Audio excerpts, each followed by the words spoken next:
Pessoal, tudo bem? Tudo bem? Desculpa falar agora. Atrapalhei esse início de gravação.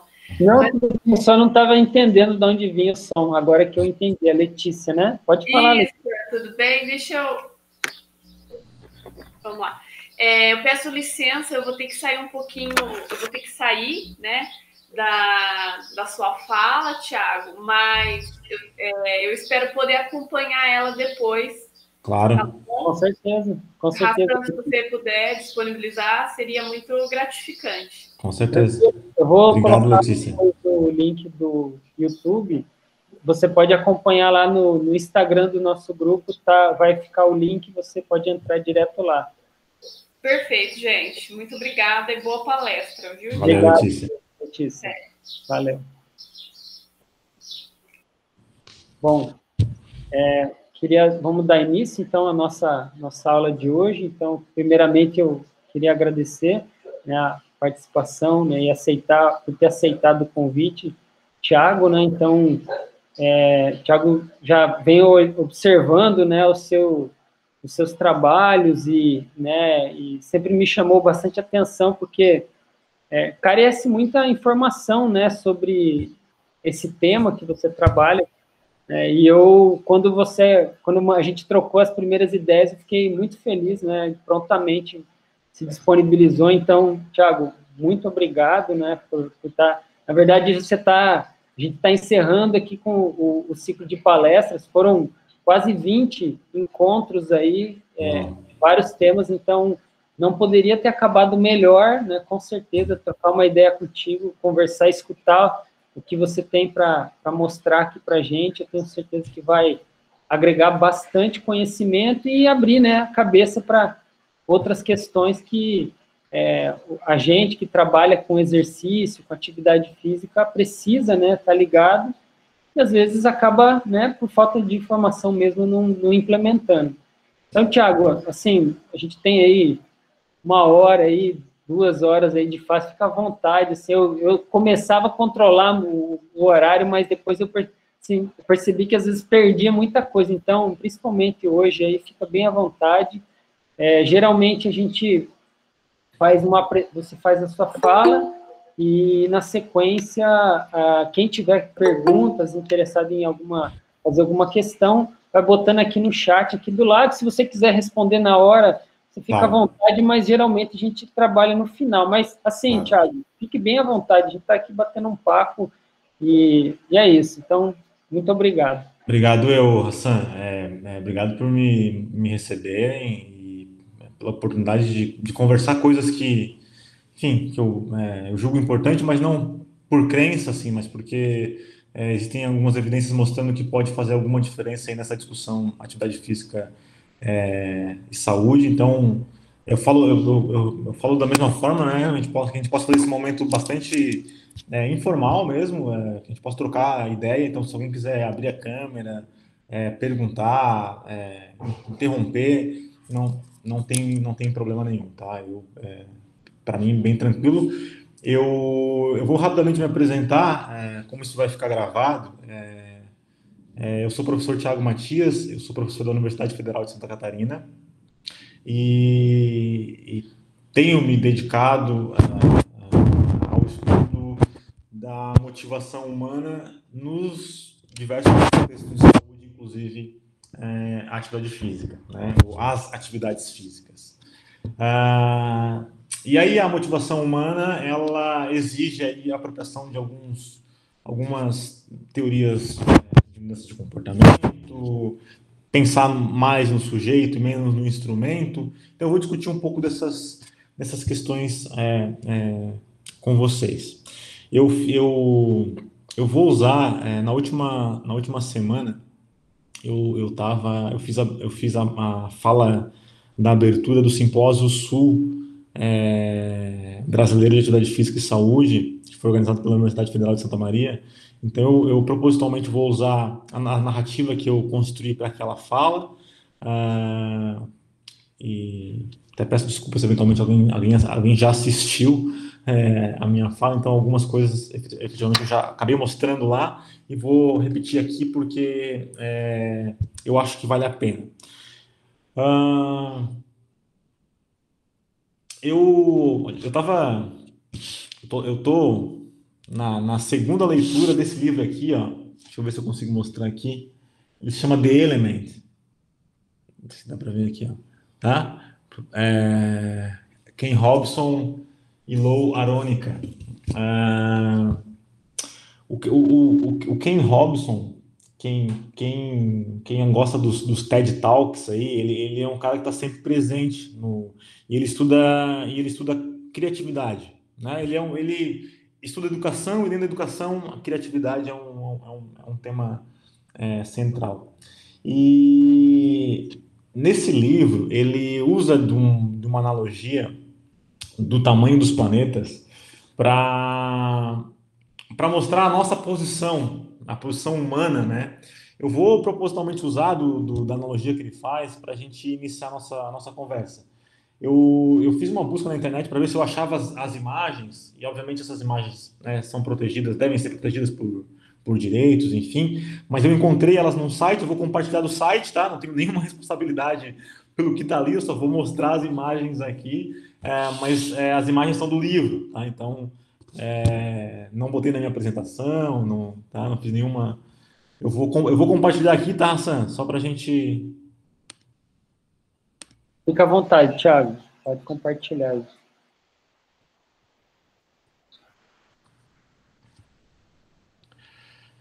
Pronto. Aí, aí. Então, no livro, ele, ele usa, ele mostra essas imagens, né, criando uma planificação e comparação dos planetas, né? Então, para ver o tamanho do planeta em relação um ao outro, né? Então, a gente, de maneira geral, imagina, né, que a Terra é grande, né? Ou se a gente perguntar para uma criança, a criança vai dizer, a Terra é grande, né? E de fato, né, se a gente olhar aqui com alguns dos nossos vizinhos no sistema solar, a Terra, né, comparada a Plutão, por exemplo, ela parece grande. Agora, quando eu incluo, eu não, né? Quando inclui-se a Júpiter, por exemplo, né? A Terra já não parece tão grande, né? Comparado a Júpiter e Saturno, e Plutão começa a justificar o porquê que ele deixou de ser planeta, na verdade, né? Porque o tamanho dele aqui começa quase que ficar difícil de enxergar. Se você inclui o Sol, olha o que acontece, né? Então, a Terra vira muito pequeno, né? E Plutão quase que deixa de existir literalmente, né? Inclusive na imagem. Agora, se a gente inclui outros sistemas, outras estrelas, olha que loucura, né? Se a gente inclui outros sistemas, outras estrelas, melhor dizendo, né? Como Arcturus e Polos, olha o que acontece com a Terra, né? Então, Júpiter, vamos voltar em Júpiter, que antes estava aqui imponente, né? Júpiter é mais ou menos o tamanho de um pixel, que a gente nem sabe o que é direito, e a Terra fica invisível nessa escala. Mantém aqui, tá? A atenção em Arcturus, tá? Que aqui parece. Se eu incluo outras duas estrelas, olha o que acontece com o Arcturus. Né? Então, o Sol aqui vira do tamanho de um pixel, né? E Júpiter é invisível nessa escala, e Terra e Plutão nem se fala. Nem se fala. O que o Ken Robson quer nos mostrar, né? O que ele quer. Qual a analogia? Até tem um exemplo aqui do tamanho, né? Então, só para a gente ter ideia,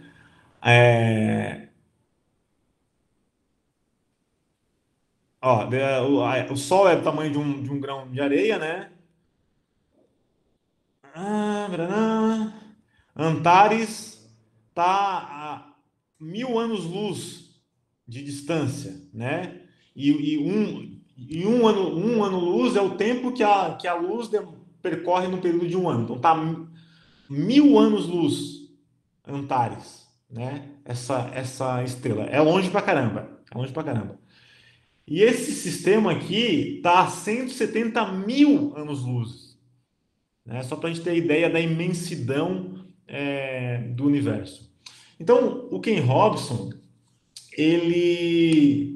a analogia que ele faz é a seguinte: ele fala, olha, a gente é insignificante, né? Nessa imensidão do universo, né? Então, se a gente compara as coisas, a gente começa a perceber o nosso papel físico insignificante na capacidade de existir, literalmente, né? Porque a gente nem projetou a gente no mundo ali. A gente está falando da Terra, mas dentro da Terra existe nós, inclusive. E a gente é tão pequeno, por exemplo, que a gente não consegue enxergar a curvatura da Terra. Por isso que tem muita gente que acredita que a Terra é plana. A Terra não é plana. A Terra parece plana aos nossos olhos justamente porque a gente é tão pequeno, tão insignificante, que a gente não consegue ver as curvaturas da Terra. Agora, apesar disso, né, apesar dessa, entre aspas, insignificância material, a gente conseguiu criar sofisticações, né, imaginativas tão grandes que permitiu que a gente vivesse nessa imensidão. Tanto é verdade que a gente conseguiu enxergar tudo isso, né? Ou seja, a gente conseguiu criar um instrumento, né, um telescópio, capaz, inclusive, de fotografar essas imagens aí belíssimas que a gente viu daquele sistema de estrelas. Então, o que eu tô querendo chamar a atenção de vocês aqui é para o fato de que a gente, né, essa nossa existência encarnada, ela necessariamente passa por produtos e produções extremamente sofisticadas. Por exemplo, capacidade de imaginar coisas, né? Capacidade de pensar a possibilidade de viajar para um outro planeta, capacidade de criar instrumentos.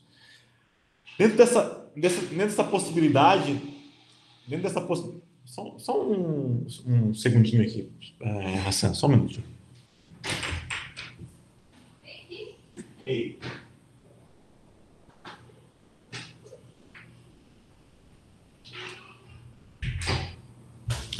Desculpa, só para um barulho não nos atrapalhar aqui. Então, dentro dessa coisas do ensino remoto, né? Coisas do ensino remoto. Então, dentro desse encorajamento, né, que a gente, né, enquanto ser humano possui, a gente movimentou coisas e se movimentou para conhecer coisas, né? Então, a nossa própria atuação no mundo coloca a gente diante da possibilidade de imaginar coisas, de pensar coisas, né? Então, o Hassan falou que tem um bebezinho, né, em casa, né? Então, a cada movimento de trepar, de escalar, de subir numa árvore, de dançar numa música, de brincar com a bolinha, de encaixar um brinquedinho, o mundo se abre, né? O mundo vai se revelando, o mundo vai existindo essencialmente para essa criança. E para nós não é diferente. Então, dentro desse universo, né, e das descobertas humanas, a gente produziu diversas formas de se movimentar. A gente produziu coisas, na verdade, que dão significados para a nossa existência. Então a gente dança, a gente brinca, a gente corre, a gente luta, a gente se exercita como forma de ter sentido na insignificância desse universo que eu acabei de mostrar para vocês. Ter isso em mente é importante para a gente não incorrer num problema comum da ciência, que é reduzir os fenômenos a ações mais mecânicas, né? O que eu quero dizer com isso?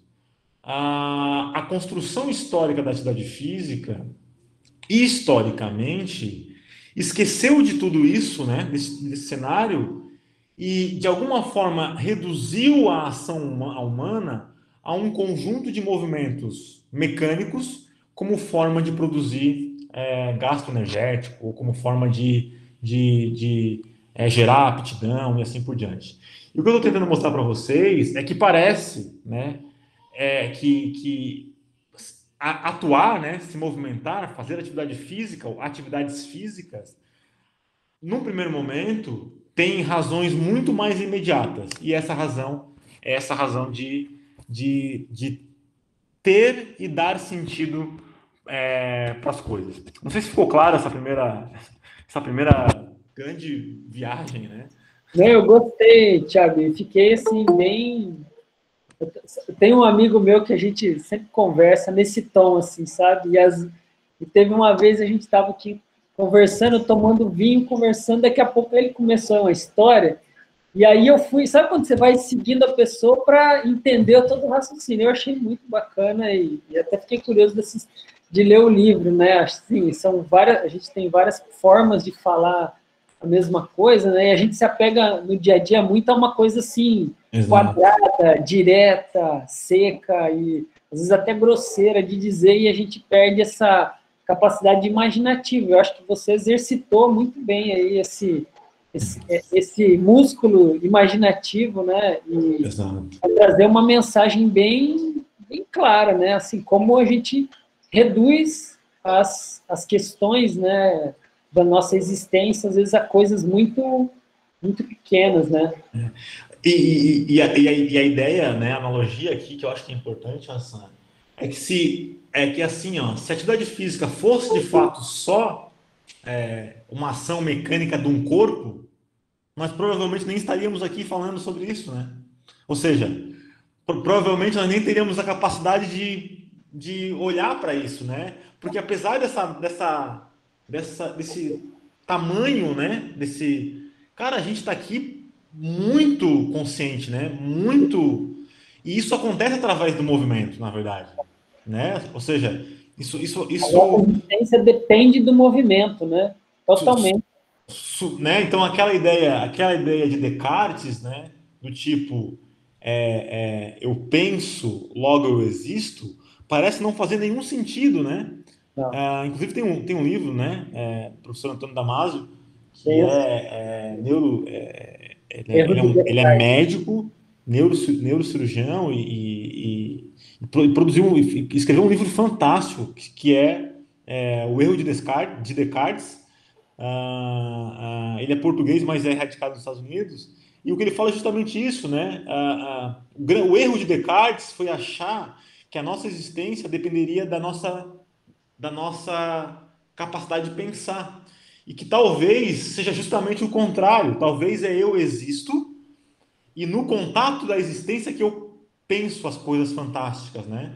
Então, as oportunidades de pensar parecem estar muito mais ligadas à capacidade de eu tocar as coisas, né? De subir na árvore, trepar e olhar para aquela árvore e achar, uau, eu tô numa montanha, e aqui eu vou atravessar o rio sabe? Então, olha a importância. Vamos fazer só um recorte rápido, né?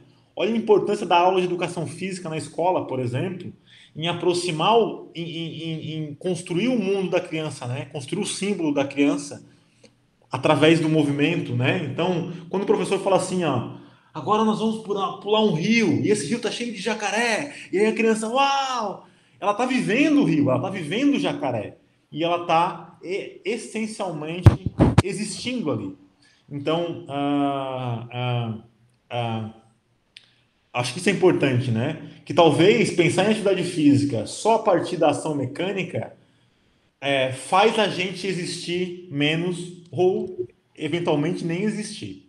Como é que eu sustento meu argumento? Como é que eu provo isso, né? É só olhar para a realidade. As pessoas não fazem atividade física. Não fazem muitas vezes por quê? Porque ela não tem significado para as pessoas. É o que a gente vai conversar aqui ao longo dessa, enfim, dessa meia hora aí. Legal.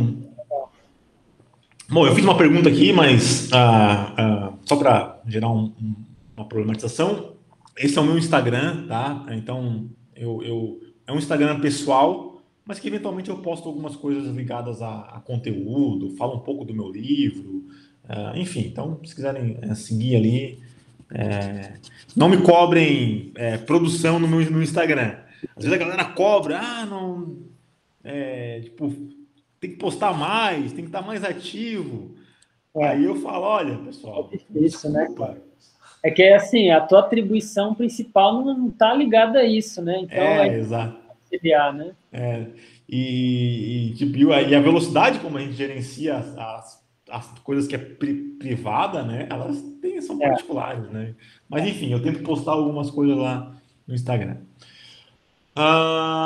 Então, um dos problemas, e acho que o momento que a gente está vivendo ilustra bem isso, é que a ciência da atividade física, historicamente, então, negligenciou a nossa existência, né?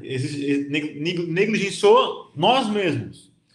Ah, e no primeiro semestre desse ano, com o avanço da pandemia, eu e alguns colegas escrevemos esse texto aqui, que também sugiro a leitura, e eu acho que é a única vez, é a única vez que eu vou falar sobre alguma coisa que nós fizemos, tá? Eu vou falar de outras coisas, mas eu acho que isso é importante. E a gente escreveu um texto chamado Human Needs em COVID Isolation, né, que é necessidades humanas no isolamento do COVID. E o que esse trabalho, o que a gente tentou fazer, né? Então, eu, professor Fábio Domingues, que é egresso, foi meu aluno, egresso da UDESC e hoje professor, e professor David Marks, que é enfim, pesquisador super consolidado, editor do Journal of Health Psychology, ele é britânico, mas hoje mora na França. O que a gente observou nesse período de pandemia, né? Que boa parte dos problemas que a gente enfrenta quando na situação de isolamento social é a castração de algumas necessidades humanas básicas. Então, nesse trabalho, a gente faz uma revisão dessas necessidades, mostra o quanto elas interferem na nossa vida e depois a gente tenta falar o quanto a atividade física pode ser um elemento mediador desse processo. Então, se a gente imaginar uma cadeia hierárquica, tá? Esse é um modelo, tá? Para explicar. Existem vários outros, tá? Mas se a gente pensar numa cadeia hierárquica de necessidades humanas, na base dessa pirâmide, vai existir aquilo que a gente chama de necessidades fisiológicas imediatas, né? Necessidade de aquilo que a gente conversava antes, inclusive, né, Hassan? Necessidade de alimentação, de água, de sono, descanso, né? Necessidades fisiológicas básicas na manutenção da vida. Se vocês estão bem atentos, né? Logo no início da pandemia, houve uma corrida aos supermercados, né? De estocar comida, e isso explica um pouco do porquê, né? Que as pessoas correm para o supermercado em épocas de crise, né? De alguma forma, uma necessidade de manter essas necessidades, né? Então, estocar comida, garantir a alimentação, claro, né? Tem problemas educacionais, enfim, problemas sociais, né? Mas também é explicado por essa necessidade de estocar alimento e garantir necessidades, por exemplo, comprar papel higiênico, né? Já que fazer xixi e cocô também é uma necessidade básica. O que vem para cima, por exemplo, 2, 3 e 4, é aquilo que a gente chama de necessidades psicológicas básicas. Então, o que a gente observou, né, nessa pandemia? Que as pessoas... medo, né? Ou seja, existiu um medo de ficar doente, medo dos familiares, dos amigos ficarem doentes, medo sobre o que vai acontecer no futuro, incerteza, e a gente chama isso de necessidade de autoproteção. Então, auto parece, desculpa, auto parece, essa necessidade ela foi de alguma forma castrada. A necessidade de afiliação, né, que é a necessidade humana de criar vínculos sociais positivos. Não está ligado necessariamente à quantidade de amigo, mas é a capacidade da pessoa de se conectar com pessoas e com as coisas, né? E a necessidade de status, estima, que é a necessidade que a gente tem de essencialmente existir. A autoestima é a valorização que a gente tem sobre a nossa vida, né? Então, a pessoa com uma autoestima avalia a sua vida como positivo e o contrário é verdade. Então, o que a gente mostra, né? Que a pandemia, essencialmente, e na verdade o isolamento social, fere diretamente essas três necessidades. Então, de autoproteção, afiliação e status de estima. Se a gente olhar para pensar em exemplos concretos, né? Ora, o Tiago, eu não existo só a partir da minha percepção.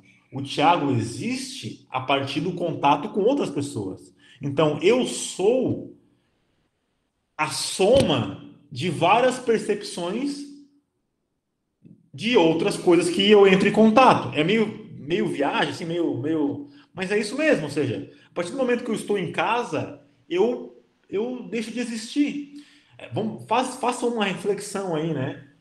Como é que era no início do isolamento, da pandemia, lockdown, né? A gente estava desmotivado, não tinha vontade de fazer as coisas, né? Tipo, tá, mas tem que trabalhar, mas por que eu vou trabalhar se eu não sei o que vai acontecer? Não, eu tenho que... Foi ou não foi assim, esse sentimento né, eu estou lembrando muito disso, Thiago, e como de fato a gente ficou deprimido pela essa incapacidade de se ver a perspectiva de existência, literalmente. Exato, literalmente, é isso mesmo. E a própria essa, porque assim, ó, olha só, se eu falar assim, ó, Hassan, cara, esse trabalho que você está fazendo, né, trazendo pessoas para falar, de divulgar e disponibilizar, é um trabalho excelente, tá? Eu quero te dar os parabéns. Você é um cara muito proativo, tenho certeza que você vai impactar na vida das pessoas. Olha só, tudo que eu estou falando é verdade, tá, Hassan? Mas perceba o quanto você existe mais a partir da minha fala, sabe? O quanto, ou seja, isso só aconteceu porque tu tomou contato com a nossa relação provocou isso. Quando eu castro essa possibilidade, quando eu isolo a pessoa, essa possibilidade de você existir, ela deixa de, né? Tipo, então, o que a gente observou nesse trabalho é que o isolamento social, ele provoca a frustração de necessidades psicológicas básicas muito essenciais, né? Então, ser, né, status de estima, vínculo, afiliação, autoproteção, e claro, né, outras teorias vão falar de outras necessidades, tá? E aí o que a gente mostra? Fala, olha, talvez dentro desse universo maluco que a gente está passando, a atividade física seja um dos poucos comportamentos que tem o potencial de fazer a gente existir. Então, quando a gente fala assim, vamos fazer atividade física em casa, vamos se mexer, a gente começou a se dar conta que, puxa, atividade física então não é só para emagrecimento, atividade física não é só para ficar mais forte, não é só para melhorar a saúde no sentido geral da coisa. existem coisas mais imediatas ligadas à atividade física. Então foi isso que é isso que a gente mostra nesse trabalho. A gente fala assim, olha, antes mesmo de ficar forte, bonito, postar uma foto no Instagram, que são razões até legítimas, tá? Eu não tô dizendo que isso é negativo. A estética não é negativo, a saúde, obviamente, não é negativa, a hipertrofia não é negativa. O que a gente quis mostrar é que, assim, olha, as pessoas agora não vão mais se exercitar por causa disso. Elas vão se exercitar por coisas que são essenciais, né, que são fundamentais. E aí as pessoas passaram a fazer videochamada para se exercitar, passaram a se exercitar simplesmente como forma de tipo, acabar uma coisa no dia, né? Começa uma sessão de 15 minutos. Começou, terminou, uau, me sinto incrível. Sabe? Então, a gente começou a mostrar que, opa, a atividade física tem funções existenciais bastante importantes. E aí, como consequência, né, melhora do bem-estar psicológico e saúde mental. Então, essa é a narrativa que a gente constrói nesse trabalho, é um trabalho bem bacana, que, bem modéstia à parte, tá, galera? A ideia não é se autopromover, nada disso, tá? Mas esse trabalho tem sido muito lido e muito citado, porque... Esse negócio que você trouxe, Thiago, eu pensando aqui, tem um filósofo que eu gosto muito das ideias dele, que é o Baruch Spinoza.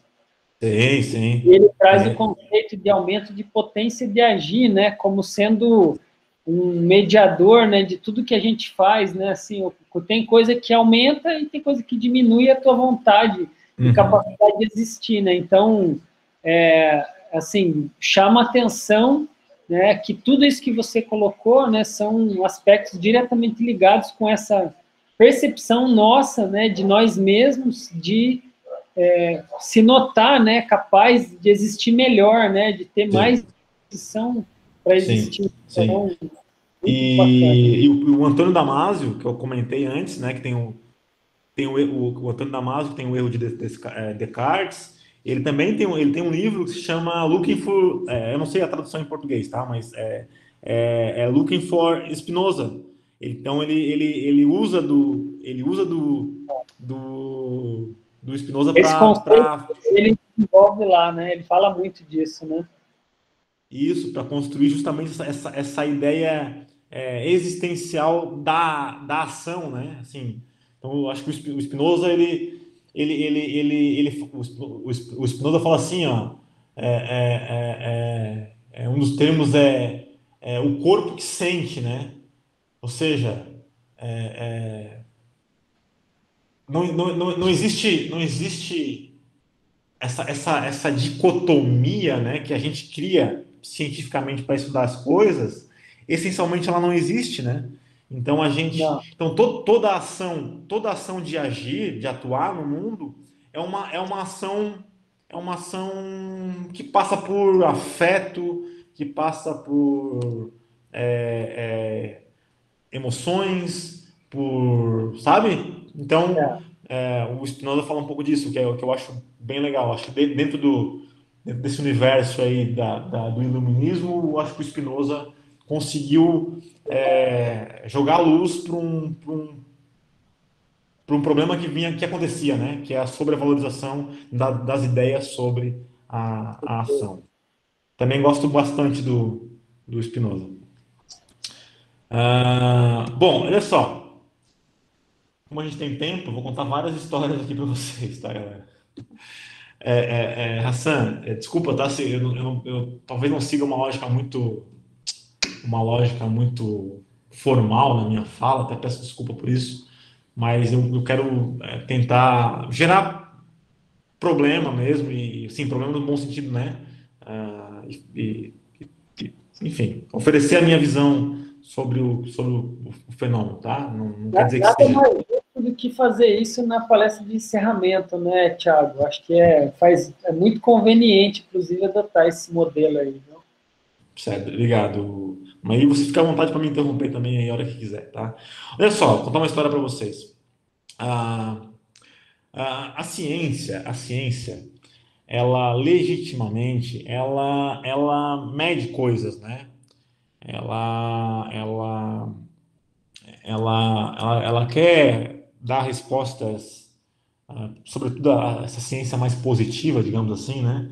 Ela quer dar respostas racionais para os fenômenos.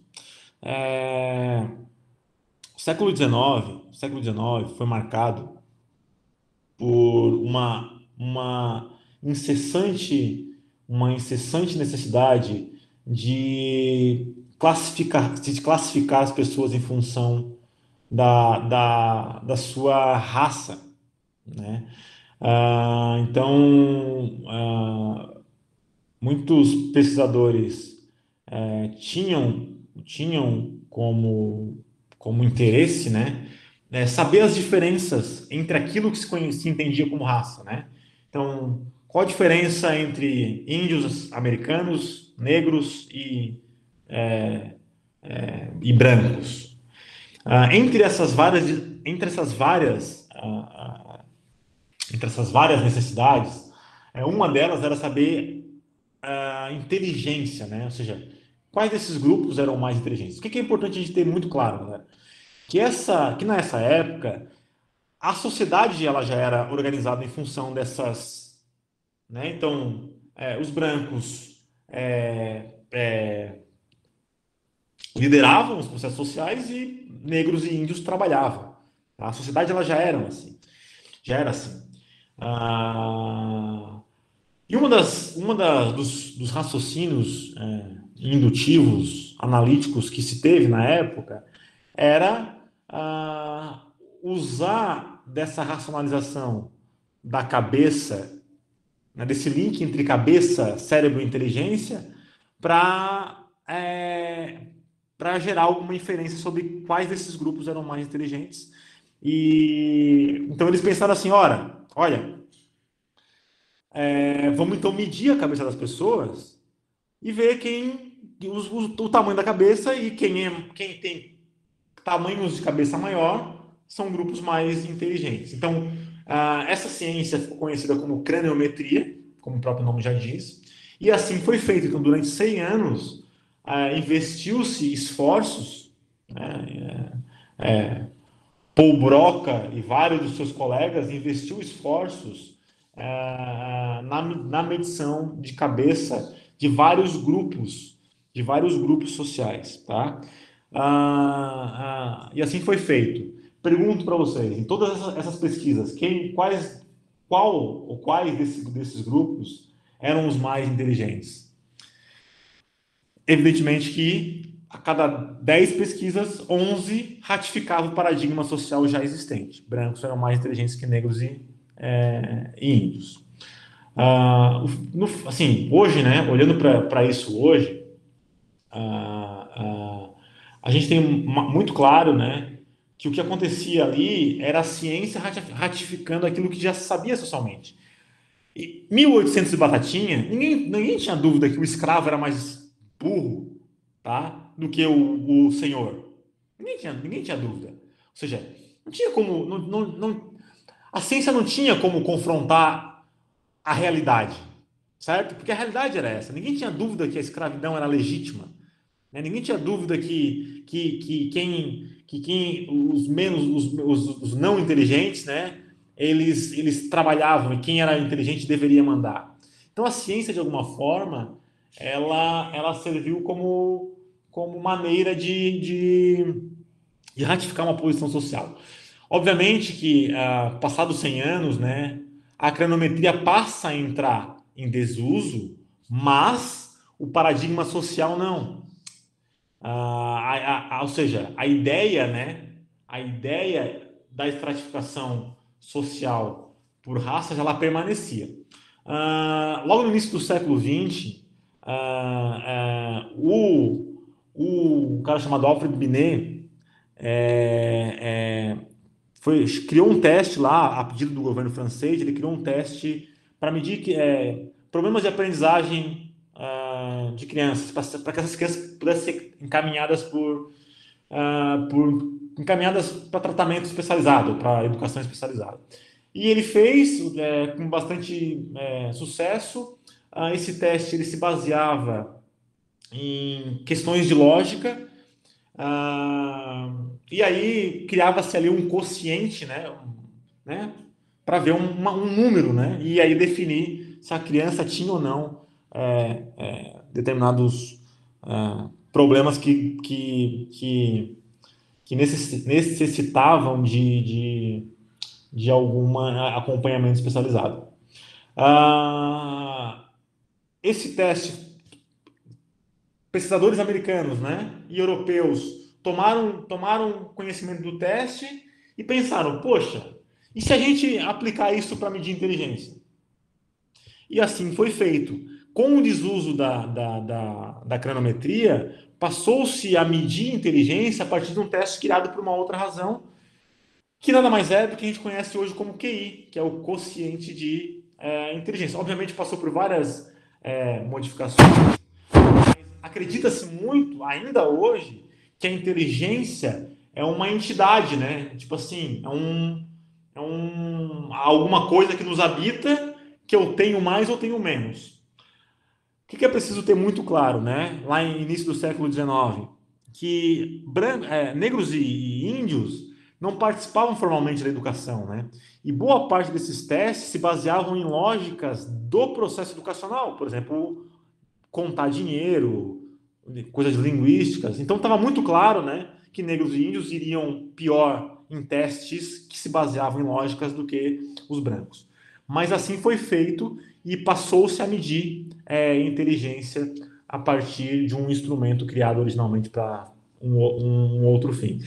Isso foi tão sério, acreditou-se tanto nisso, que milhares de americanos foram esterilizados por não conseguir atingir um determinado número de pontos no teste de QI. Sabe o que significa esterilização? É uma castração mesmo. É impedir que essa raça reproduza, porque não conseguia ter determinados parâmetros de inteligência. Só para vocês terem ideia do problema. Por que eu estou mostrando por que eu estou contando essa história para vocês? Porque a medida, ela não é o problema de partida. O problema é a mensagem que se extrai da medida, ou quando a medida é a própria mensagem. Esse é o problema. Então, quando milhares de soldados americanos são selecionados para ir para uma guerra a partir de um teste de QI, esse é um problema. Por quê? Porque atribui-se valorização a um teste para um fim que não tem absolutamente nada a ver com a capacidade da pessoa responder a teste de lógica. Ou quando a nossa possibilidade de dirigir, né, fazer um teste lá da autoescola para dirigir, tem que desenhar lá umas coisas, está ligado a uma racionalização de uma lógica. Isso faz pouco sentido na medida que dirigir está muito mais ligado, por exemplo, a uma atitude ética de se preocupar com o ciclista do que necessariamente responder a algumas questões de lógica. Então, a analogia que eu quero fazer com vocês aqui é que a área, né, a atividade física e saúde, nos últimos anos, tem investido muito na necessidade de medir pessoas. O que, obviamente, faz sentido na medida que a gente quer identificar subgrupos, né? O problema é que quando a medida da atividade física passa a transmitir a mensagem daquilo que a gente precisa fazer. Então, ao identificar que muitas pessoas não fazem atividade física, a mensagem vira assim, ó, tem que fazer atividade física, né? Agora, a pergunta que a gente tem que fazer é assim, mas quais as condições, por quê e como eu faço atividade física? Né? Porque apenas estigmatizar a pessoa, né, em determinados grupos, a gente tem observado que não tem ajudado na promoção da atividade física. Ao contrário, né, as pessoas têm adotado a inatividade física no seu comportamento. Se a gente olhar para os textos, né, para algumas publicações do início de 10 anos atrás, por exemplo, a gente vai ver um movimento da atividade física em chamar as pessoas que não fazem atividade física de anormais. Tem tem publicações na Lancet, inclusive. Ou seja, os autores fazendo um clamor, advogando para falar assim, olha, pessoas que não fazem atividade física devem ser encaradas como anormais, abnormal, que é o termo que é utilizado. A normalidade não está na inatividade física. A normalidade está, por exemplo, quando cresce um tumor, uma célula se diferencia e essa célula vira um tumor. Isso é abnormal. Quando, enfim, algo que era para funcionar de determinada forma não funciona. Quando um vírus dinamiza. Então, a gente reduziu a relação normalidade e anormalidade à ação mecânica. Lembra lá da primeira fala, né? A gente reduziu isso. E aí a gente começou a dizer assim, olha, quem faz normal, quem não faz abnormal. Ora, fazer atividade física é um comportamento extremamente complexo, que passa por diferentes energias. Ora, a gente que é da área já tem dificuldade, tu imagina quem não é. Então, a crítica que eu faço aqui é de entender que existe uma responsabilidade que não é só intraindividual na atividade física. Existe uma responsabilidade que passa pela nossa capacidade profissional e pelas dinâmicas sociais em criar condições que a gente vai chamar hoje de motivação para que as pessoas possam fazer atividade física. Tá claro Hassan, tu não vai me dando as... Não, eu acho... eu tô gostando, assim, até é interessante a forma de você trazer essa questão, assim, bem provocativa, né, e mostrando como a interpretação que a gente faz da realidade, né, ela precisa ser feita com muita cautela, né, levando em conta todo esse cenário, né, senão realmente a gente acaba usando uma coisa que é para o bem, de uma forma completamente equivocada e vira uma porcaria do resultado, né? Então, eu acho que, obviamente, assim, eu acredito que o fato da gente usar o conhecimento científico, ele é uma forma muito acertada de tentar interpretar a realidade, uma vez que o diferente disso é uma coisa, assim, que é muito difícil, assim, centraliza muito, né, o conhecimento e a informação. Então, aí a gente passa a acreditar naquilo que quem manda mais diz que é. E aí, realmente, fica difícil fazer a leitura da realidade. Agora, na nossa área, eu até brinco com um amigo, né, o Leônidas, na hora que a gente está trocando ideia, eu falo assim, existiu a era do fisiologismo na nossa área, que era aquela coisa assim, o cara que saía da graduação correndo para fazer uma pós de fisiologia, porque isso era um chama, né, para atuação profissional. Depois teve aí a onda da cinesiologia, né, aquela coisa do cara que sabe biomecânica, né, pulando, obviamente, várias etapas aí, mas hoje eu vejo assim a biomecânica muito em alta, né? O conhecimento, o interesse muito em alta. Aí eu brinco, assim, que eu acho que agora a gente está tentando abrir luz justamente para essas questões que você está trazendo, e que eu vejo que é um campo aberto ainda, assim, a gente ignorou isso por muitos anos, e na graduação a gente ainda não oferece um suporte compatível com isso, dá muita atenção para um aspecto e, às vezes, ainda deixa isso muito em aberto para a interpretação individual. Né? E essas diferentes áreas, né, elas vão obviamente se complementar, né? É claro, né? E a gente tem muito claro isso que obviamente a fisiologia e a biomecânica elas são fundamentais justamente para a gente entender o que a gente faz, né? Acho que o nosso apelo aqui é para esse olhar pro sujeito, né? Para o sujeito que se movimenta. Também, né? Leva em conta isso também. Isso. Essa é a ideia. Então, eu vou contar mais uma historinha rápida e depois a gente vai começar E aí eu vou avançar, tá? Ah, ah, no, no, numa cidade chamada Panzano, na Itália, que fica na Toscana italiana, na verdade.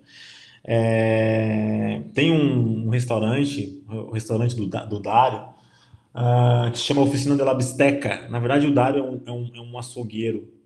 Eu gosto de contar essa história porque faz muito sentido porque a gente está conversando aqui. O Dário é um açougueiro de 8ª geração, ele já era famoso como um açougueiro, e num determinado momento ele foi convencido a criar um restaurante super pequeno, atravessando a rua ali, tem um restaurante, no centro ali tem várias coisas da família. E o Dário, ao fazer o restaurante, ele colocou uma condição que era assim: olha, meu restaurante ele vai ter uma única mesa,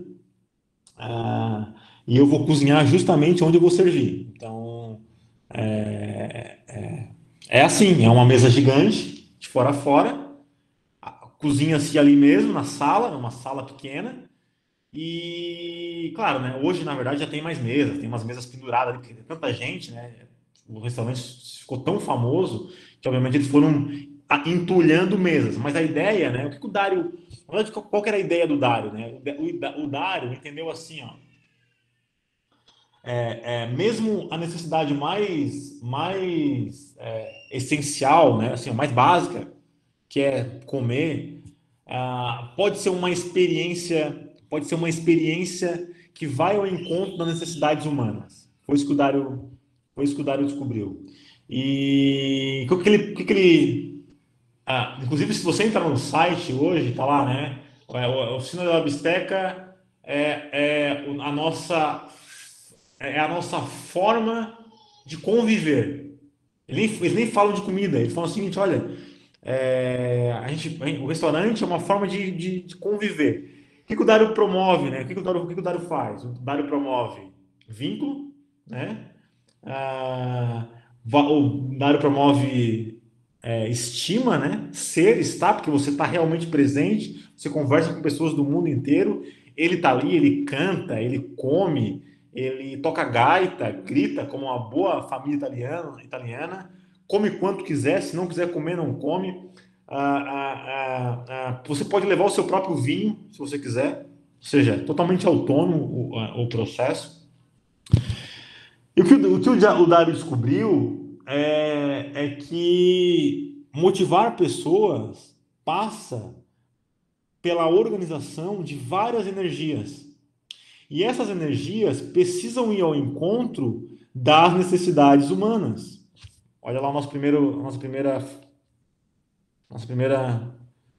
Então, na medida que a gente supre necessidades humanas, é que as pessoas criam essas energias para fazer as coisas. Então, se vocês perguntarem para mim, ou agora, né, o que é motivação?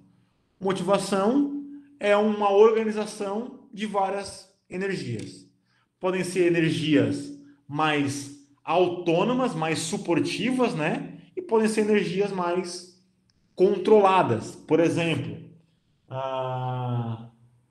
galera, aula, tá? Se vocês não lerem o texto, semana que vem tem prova. O que o professor está construindo? Está construindo uma energia. É uma motivação? É uma regulação motivacional. Agora, eu não tô necessariamente ensinando a estudar, nem necessariamente eu estou incentivando que os alunos leiam o texto. Eu estou criando um comportamento controlado para que algo aconteça. Qual a garantia que os alunos continuarão estudando depois que a prova passar? Nenhuma.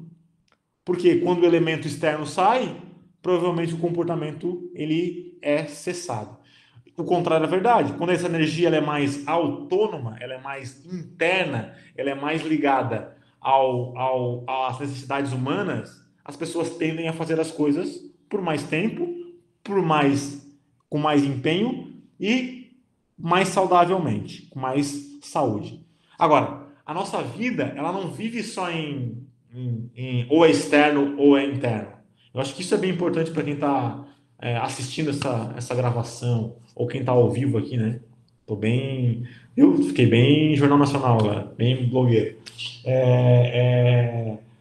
Então, motivação é uma organização de várias energias, de várias. Ora mais, dessas mais controladas, essas mais autônomas. O que a gente tem que fazer, então? Criar ambientes, dar condições para que as energias mais autônomas apareçam e que as mais controladas, elas diminuam. Essa é a ideia, tá? Da motivação. Então, essa, entre aspas, crítica que eu estou fazendo tem sido reproduzida em outros trabalhos e esse ano saiu esse trabalho aqui do meu colega Joe Piggin, trabalha na Loughborough University. Ele estuda essencialmente, ele tem um livro, na verdade, chamado Política da Atividade Física, Policy of Physical Activity. É um livro bem legal. Ele constrói as narrativas, né, do quanto a atividade física tem esse componente político. E ele escreveu esse texto chamado... Desculpa? Não? Pode continuar. Ele escreveu esse texto chamado O que é atividade física, propondo uma definição holística, né, da atividade física. Esse texto, bem honestamente falando, ele é possivelmente o trabalho mais bem escrito, mais bem narrado que eu já li. Ele é envolvente do ponto de vista dos argumentos, mas ele consegue chamar a atenção para coisas muito elementares que foram negligenciadas ao longo de muito tempo. O que o Joe mostra, né? Ele mostra que a atividade física, mais do que qualquer movimento produzido pelo músculo esquelético que resulte em gasto de energia, que é o conceito tradicional, né? Capelsen 85, que a gente vem reproduzindo ao longo da história, etc. Ele mostra o seguinte: olha, a atividade física é inerentemente cerebral. O que ele quer dizer com isso? Ele quer dizer assim, que a atividade física passa pelas emoções, passa por afeto, passa por motivação, passa por ativação cognitiva, provavelmente dita, né? Ou seja, as pessoas estão jogando futebol e estão pensando, estão cognitivamente integradas, né? A atividade física é inerentemente social, ou seja, ela essencialmente passa pela organização social, pela capacidade de a gente produzir vínculos, pela capacidade de se conectar com pessoas, de se conectar com uma organização social já pré-existente. A atividade física é inerentemente situada, isso é fantástico, né? Ele fala assim, olha, a atividade física passa por um conjunto de valores e ritos culturais, né? Ela não surge só a partir do movimento por si só. E, por último, ele fala que a atividade física é inerentemente política, que passa pelas organizações políticas que nossos vários sistemas sociais estão submetidos. E aí, a partir disso, ele propõe uma definição que está aqui, né? Então, atividade física envolve pessoas se movendo, atuando e performando, né, dentro de espaços culturais específicos, dentro de contextos de espaços culturais específicos. É influenciada por um conjunto único de interesses, emoções, ideias, instruções e relações. Eu acho que esse avanço conceitual ele é importante porque a gente está falando. Então, o Joe fala assim, olha, é preciso entender duas coisas. A necessidade da pessoa, do comportamento humano, aquilo que a gente é essencialmente, e a necessidade da atividade física. E promover a atividade física necessariamente é dependente do imbricamento dessas duas coisas. Quando eu negligencio, por exemplo, as necessidades do sujeito, eu incorro em produzir ambientes menos motivantes. E quando eu negligencio as necessidades inerentes da atividade física, eu igualmente incorro em tornar a atividade física menos desmotivante. Então é muito óbvio, né? Entender, por exemplo, que correr numa trilha, numa rua, é muito mais motivante do que correr numa esteira. Agora, correr na esteira é o problema? Não, correr na esteira é o problema. O problema é quando correr na esteira vira a única contrapartida do sujeito. Porque a chance de ele sustentar essa atividade ao longo da vida, ela é pequena.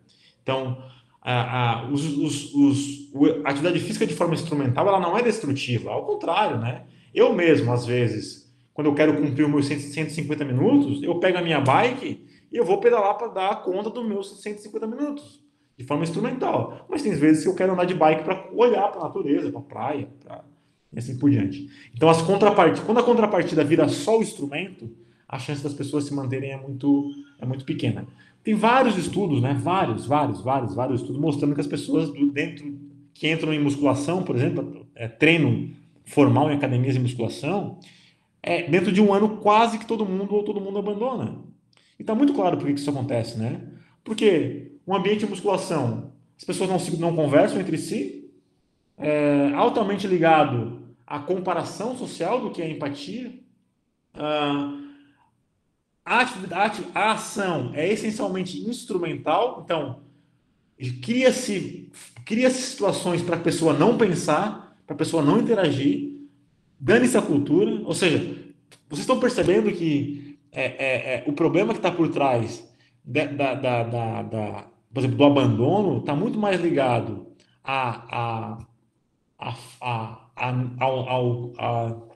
está muito mais ligado à negligência, tanto dos componentes inerentes ao comportamento quanto aos componentes inerentes à atividade física, do que à preguiça do sujeito.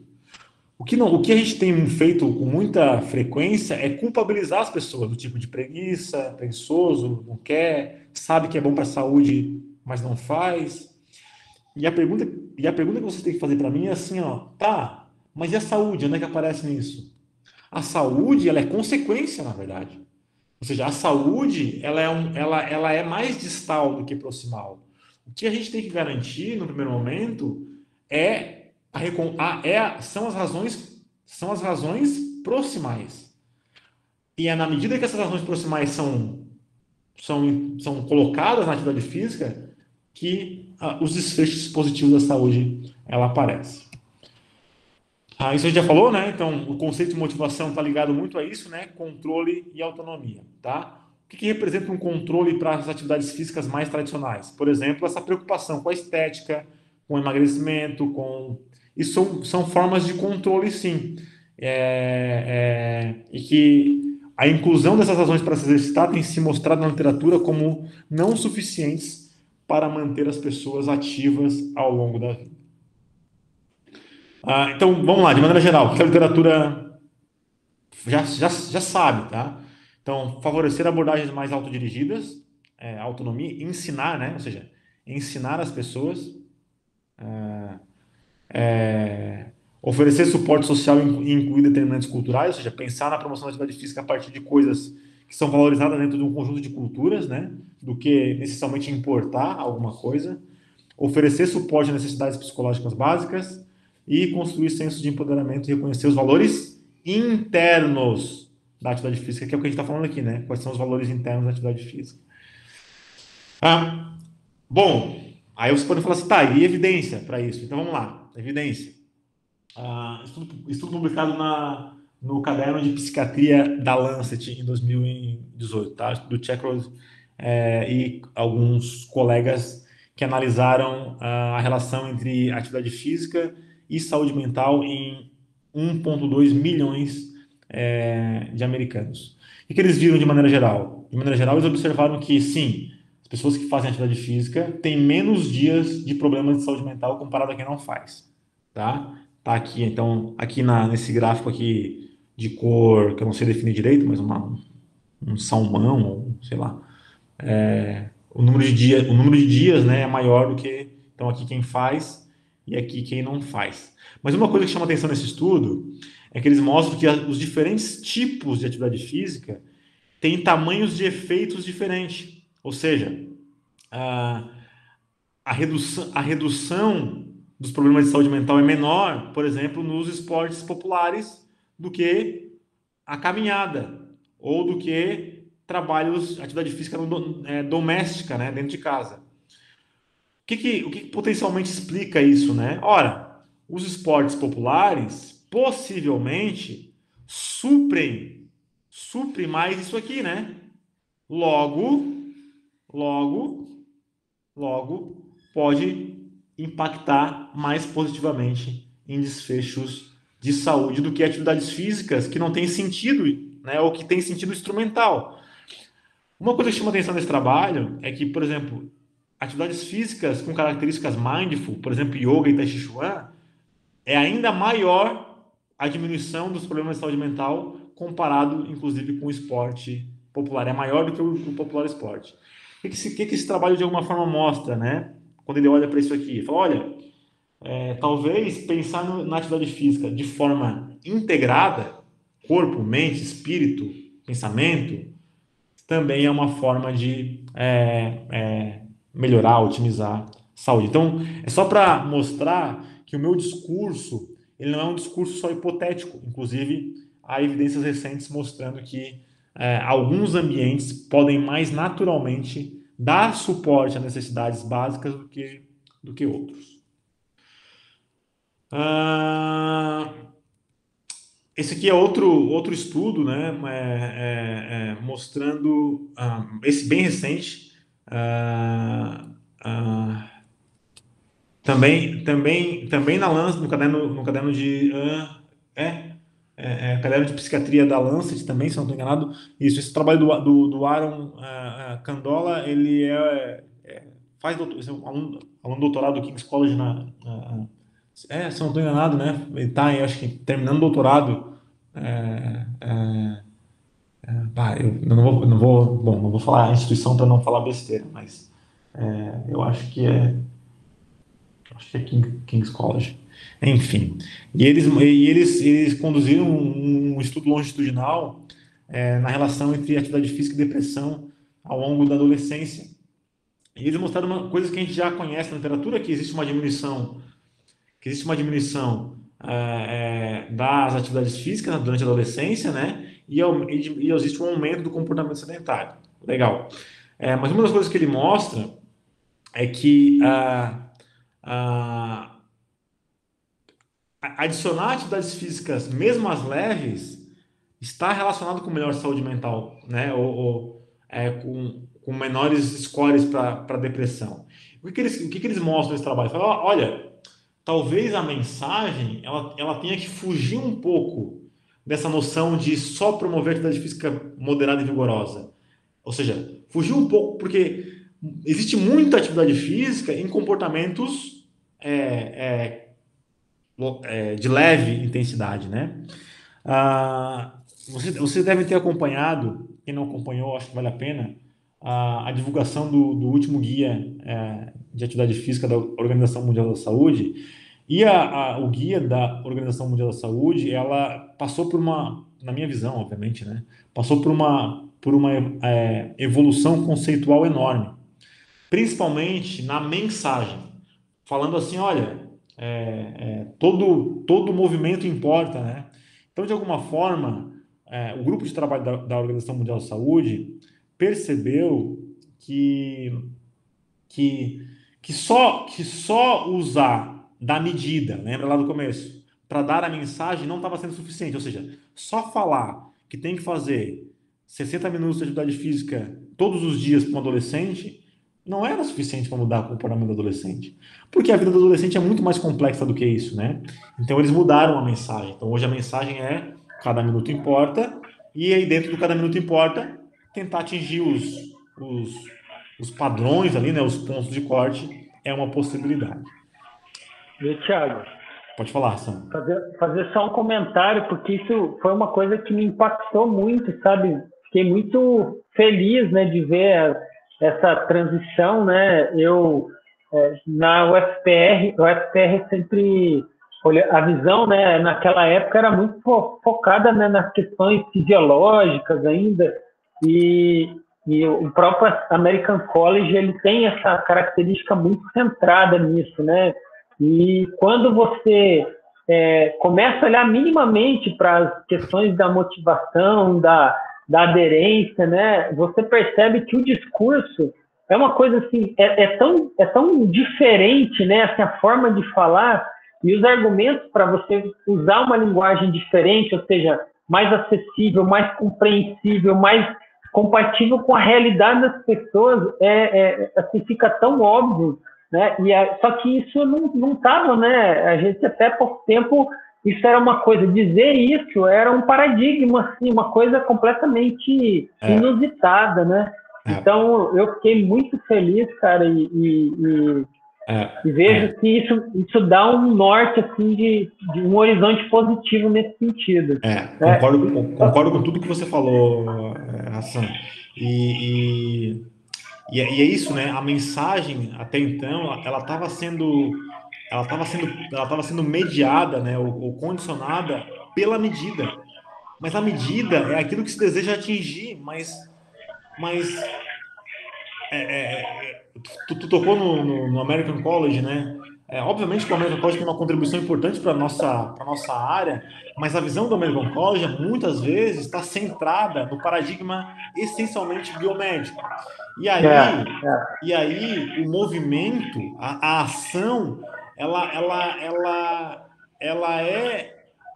é a própria mensagem, né? Então, quando a gente diz assim, ó, exercício é remédio, isso me incomoda e eu absolutamente refuto a ideia de exercício como remédio, na medida que exercício não é um instrumento, né, que eu simplesmente acordo de manhã, escovo o dente, né? Então, exercício é um comportamento, a atividade física é um comportamento extremamente complexo, que entre outras coisas, tem fins para a saúde. Mas a saúde é uma consequência, de novo, distal. Existe, até eu e o Joe, que eu mostrei o trabalho, a gente escreveu um trabalho foi publicado na Lancet Global Health. Eu falei que não ia falar dos trabalhos, mas enfim, só estou mencionando.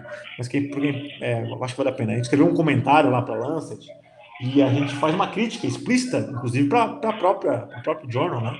Uma das coisas que a gente escreve é assim, ó. Existe mais na atividade física do que saúde. Ou seja, qual que é a provocação que a gente está fazendo? Cara, antes da saúde tem muitas coisas que a gente precisa olhar, inclusive coisas negativas. Inclusive, né? Ou seja, a pessoa quando entra numa briga de torcida, de futebol, e agride umas às outras, elas estão fazendo atividade física. E se a gente não olhar para isso, a gente acaba criando generalizações.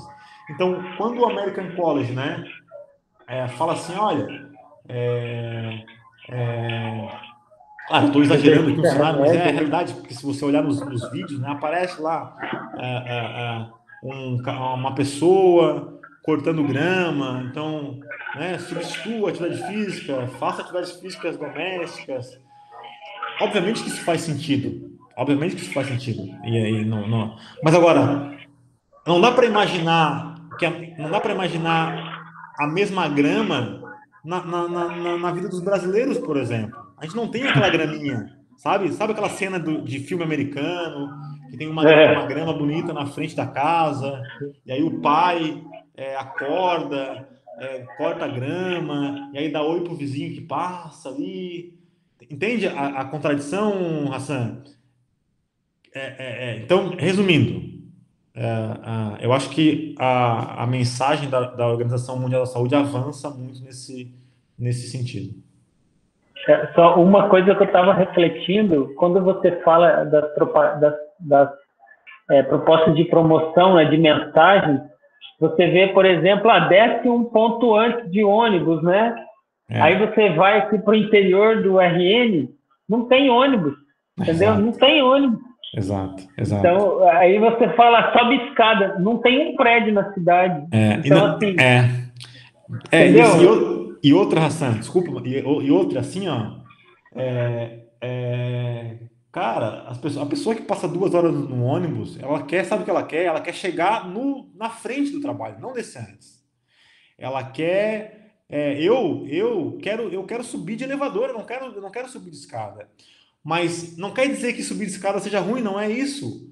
O que eu estou falando é o seguinte: mais do que aquilo que eu devo fazer em prol de cumprir determinados volumes de atividade física, eu deveria ter condição de escolher coisas que realmente fazem sentido para a minha vida e que passem pela minha escolha. Se a minha escolha for essencialmente subir de escada, ótimo. O que não pode é essa mensagem gerar culpa, sabe? É olhar para a escada e me sentir mal por. Não. É legítimo. E outra, né? Tem muitas evidências mostrando que essas atividades mais instrumentais, por exemplo, atividade física no trabalho, são potencialmente deletérias da saúde mental. Deletérias, né? Tem revisão sistemática com meta-análise mostrando isso. Tem uma coordenada pelo professor Chris Lonsdale, inclusive, mostrando isso, né? Que a atividade física no domínio do trabalho, ela tem relação negativa com saúde mental. Por quê? Porque não é só a quantidade que está em jogo, mas são as intenções que estão por trás dessa atividade física. Então, eu concordo contigo, né? Desça um ponto antes, suba de escada. Eu acho, por exemplo, que tem que melhorar o salário das pessoas, que tem que dar condição para as pessoas irem trabalhar de bike, que tem que, sabe? Tem coisas anteriores. Concordo plenamente.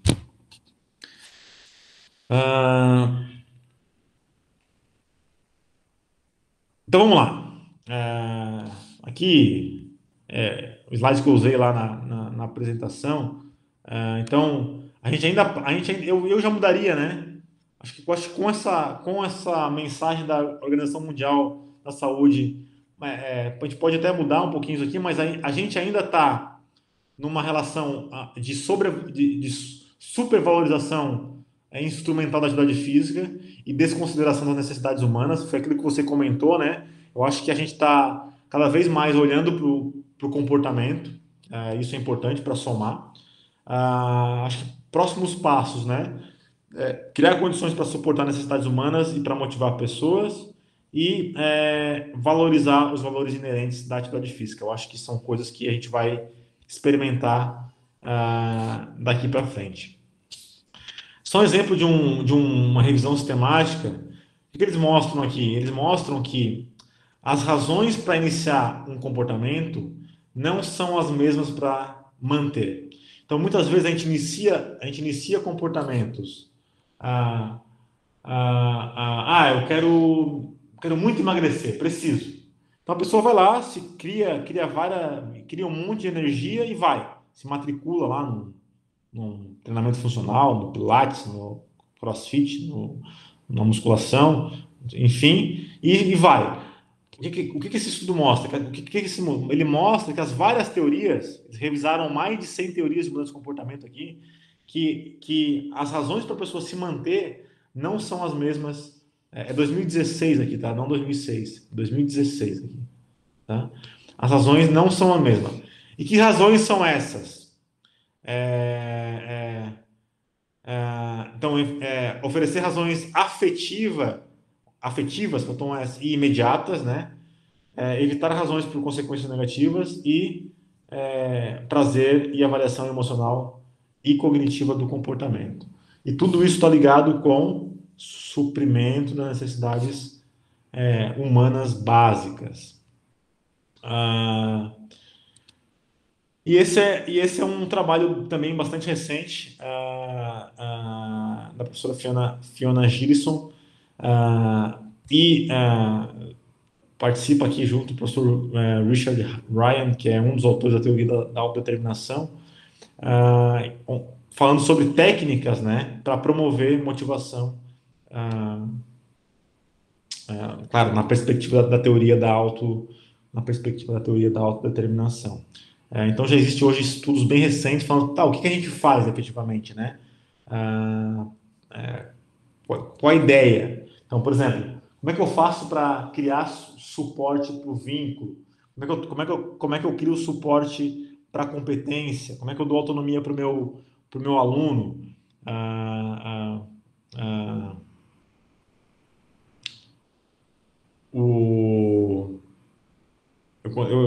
antes de para encerrar, tá? Para fechar com um exemplo da aplicação da teoria na prática.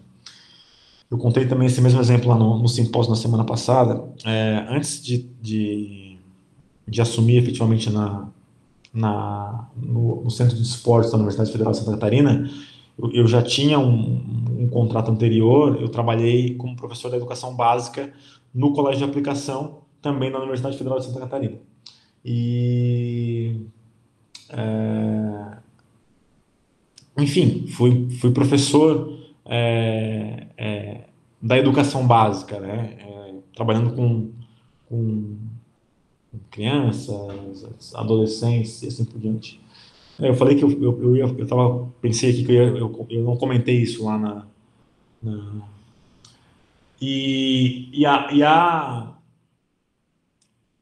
eu dava aula para o 8º ano lá. Uma das minhas turmas, né, era o 8º ano.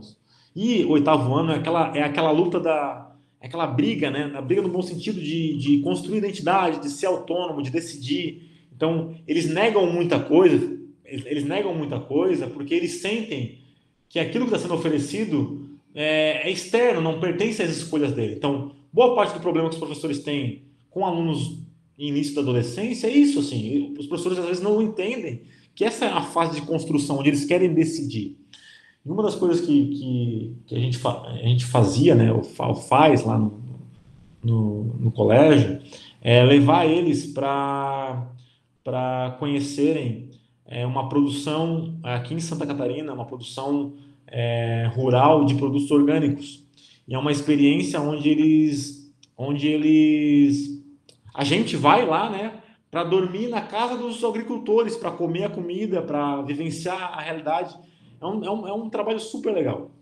E quando você tira esse aluno, esse mesmo aluno, que está lá naquela luta, que reclama, que quer fazer, não quer fazer, quando você tira ele da escola e coloca ele no mato, por exemplo, eles se transformam, eles são outras pessoas, sabe? Cara, eles falam umas coisas assim, eles conversam de uns assuntos, eles na trilha, né? Então, na organização da trilha, eu dava tarefa, você vai ser o responsável por tal coisa, você vai ser isso, e eles internalizavam aquilo, e aí, quando você tira ele da escola, o que você se dá conta, né? Que muitas vezes o problema do aluno não é o aluno, é a própria escola que cria elementos tão coercivos que acabam implicando na forma como o aluno vai se comportar, inclusive com menos motivação.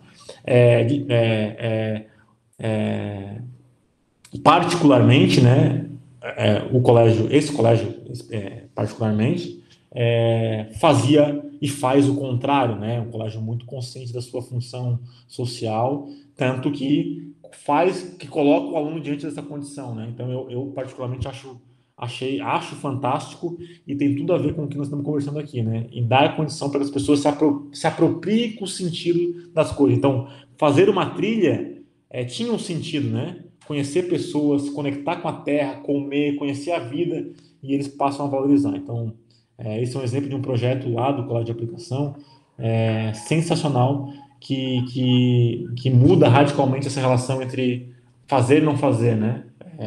Se exercitar ou não se exercitar. Hassan, muito gosto. Aqui algumas referências que eu usei para fala, e desculpa ter me alongado aí, mas faz parte. Obrigado. Cara, muito obrigado, Thiago. Eu estou assim, fiquei bastante feliz, né, com o que você falou, mas também, principalmente, o conteúdo que você trouxe aí. Acho que faltava, assim, complementar essa questão, essa temática, mas, honestamente, existem leituras, né, que são difíceis da gente conseguir digerir e alcançar, vamos dizer, aquele conhecimento, mas certamente todo esse conhecimento que você trouxe aqui, se a gente ousar aí, qualquer um tentar absorver esse conhecimento do zero, né, é muito, assim, a gente teve aqui um resumo e uma visão holística da coisa, assim, muito interessante, e acho que estava faltando, eu acho que pensando melhor, eu colocaria a tua fala numa sequência, tipo, mais inicial, né, porque daí vai conectando as ideias, né, vão se alimentando, então vai dando sentido para todas as conversas de uma forma diferente. Então, certamente isso, né, não tira nem um pouco, né, a vantagem de você estar encerrando aqui o nosso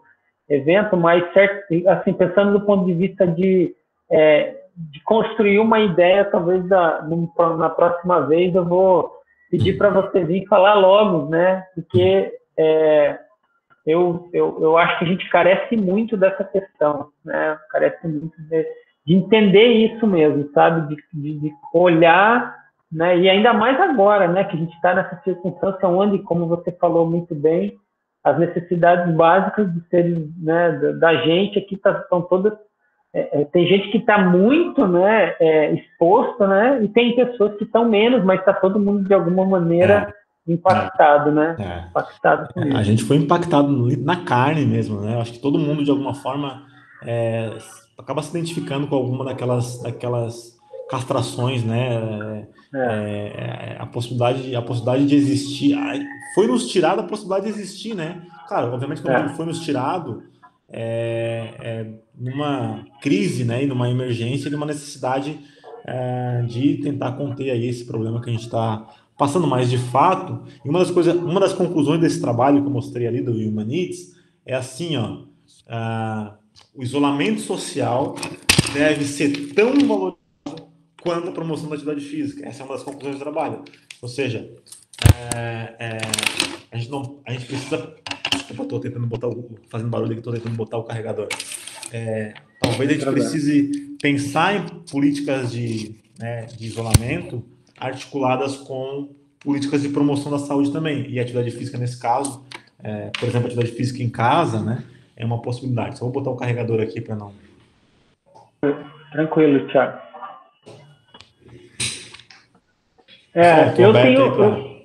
Pode falar. Eu tenho, assim, muitas questões, Thiago. Eu, assim, vou me atrever aqui a fazer uma primeira provocação, porque eu tenho me exposto a circunstâncias onde está sendo demandado a necessidade de construção de intervenções, né? Então, assim, a gente está num cenário, né, virtual, né? Então, por exemplo, hoje eu estou colaborando num projeto que vai implementar uma intervenção curta em 1.000 professores da rede básica de Minas Gerais. Então, assim, e aí, eu acho que nada melhor, né, do que trocar uma ideia contigo para, de repente, abrir a cabeça. Assim, eu reconheci várias questões das quais a gente discute no grupo como possibilidades que vão nessa direção, mas com certeza você, com a tua leitura, você tem um arcabouço aí e também deixar mais claro o que a gente pode fazer, né? O que você, por exemplo, não abriria a mão numa intervenção, numa atuação profissional, onde a gente está nesse cenário aqui, você aí, eu aqui, entendeu? Uhum. Porque, do contrário, a gente está estimulando, né, ou potencializando uma coisa que não é favorável, né? Então, o que você me diria aí, Thiago? Cara, essa é uma ótima pergunta mesmo, assim. A gente tem teorias que falam disso, né? Uma das buscas que é da nossa existência é a busca por coerência. Então a gente quer ter coerência nas nossas coisas, né? E essa busca por coerência, às vezes, ela acaba a gente intuindo coisas que não fazem muito sentido para o comportamento humano. Uma das coisas que a gente intui muito fortemente é a necessidade de ter controle, né? De ter controle. Então, uma das crises que os professores passaram, por exemplo, nós passamos, Hassan, vou falar por ti porque eu tenho muita convicção do que eu estou falando. É assim, ó, será que meu aluno está aprendendo? Eu não tenho controle, tipo, eu não sei o que ele faz em casa. Então, será que eu tenho que dar mais tarefa? Será que eu tenho que cobrar mais ou menos? Como é que eu garanto? Essa é a grande, é, é uma das grandes, um dos grandes problemas que afligiram os professores. Por quê? Porque a gente estava a gente a gente é construído a partir da lógica formal do ensino, né? Onde o professor está ali no trato, na interação, no convívio, assim por diante. Ah, o que a gente tem que pensar é assim, quantas possibilidades o nosso aluno tem para fazer coisas mais interessantes do que está na nossa aula? Então, essa é uma pergunta é, é, é, crucial, né? É incalculável, né? O tanto de coisa É. Então, realmente. então educar nesse processo, né, tem que ser bom o suficiente a, a fim de dar melhores contrapartidas para que o aluno possa escolher estar na nossa aula ou naquilo. Nesse sentido, uma das formas de as pessoas endossarem o que estão fazendo é ter a possibilidade de escolher aquilo que ela vai fazer. E escolha não é uma manifestação da liberdade só. Escolha é, dentro de um conjunto de possibilidades, eu escolher aquilo que dá sentido. Vou dar um exemplo alguma coisa que eu fiz na minha disciplina. Esse semestre eu administrei uma disciplina chamada Atividade Física, Saúde e Qualidade de Vida. E eu, consciente de algum desses problemas, falei, puxa, o que eu posso, né, fazer, né? Eu falei, olha, eu vou fazer eles olharem para a vida deles, então, e para a família deles. Então, boa parte das tarefas que eles tiveram, uma tarefa que eles tiveram, era essencialmente se autoavaliar. Porque na medida que eles olham para eles mesmos, ou para a família, né? E aí eles tinham que fazer um questionário de qualidade de vida, e medir a família, medir eles. Aí a gente mostrava os gráficos, e aí eles se davam conta do problema. Isso, de alguma forma,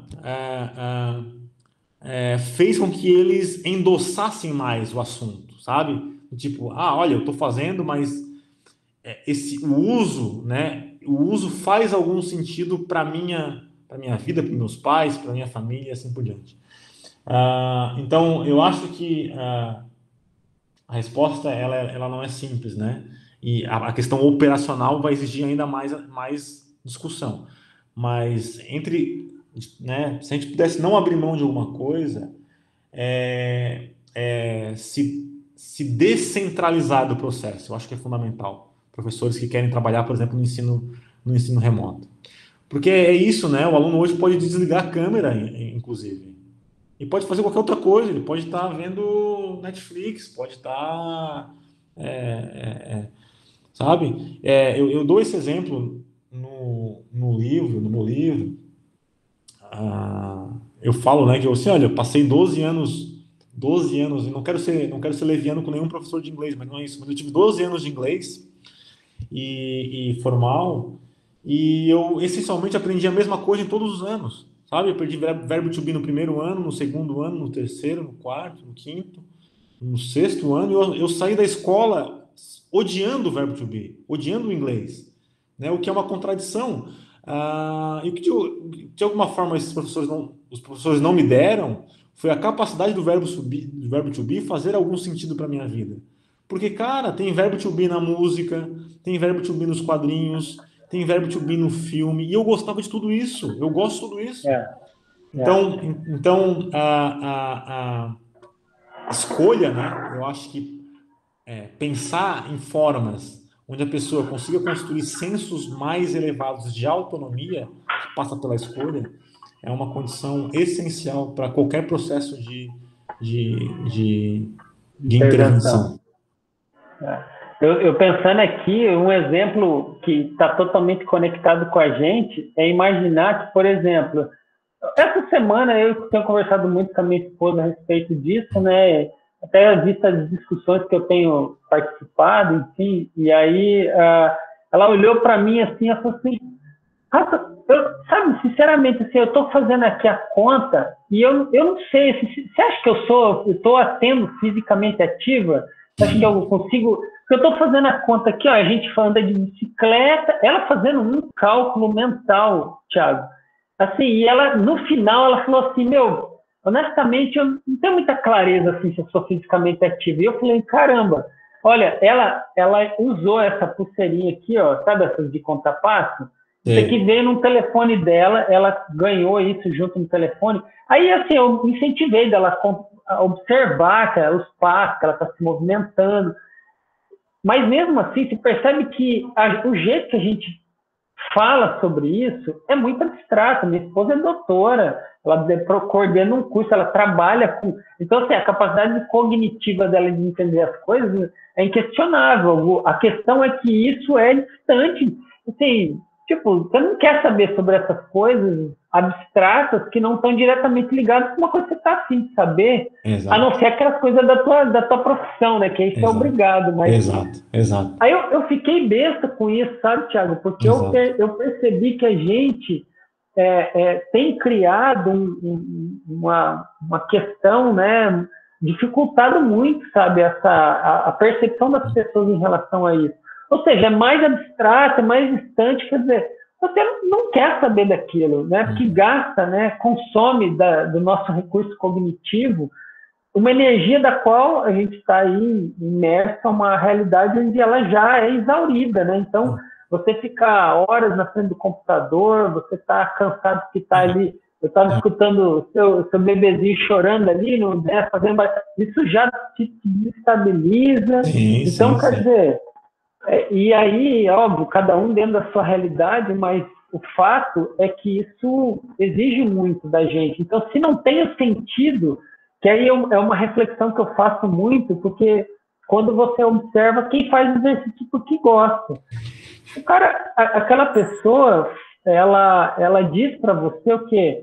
Pô, eu vou lá dar uma recuperada, né, na minha cabeça. Por exemplo, eu gosto muito de surfar, então, assim, o diálogo, a comunicação das pessoas que surfam é assim, nossa, eu dei uma caída ali e, pô, tô outra pessoa. Mas tinha onda?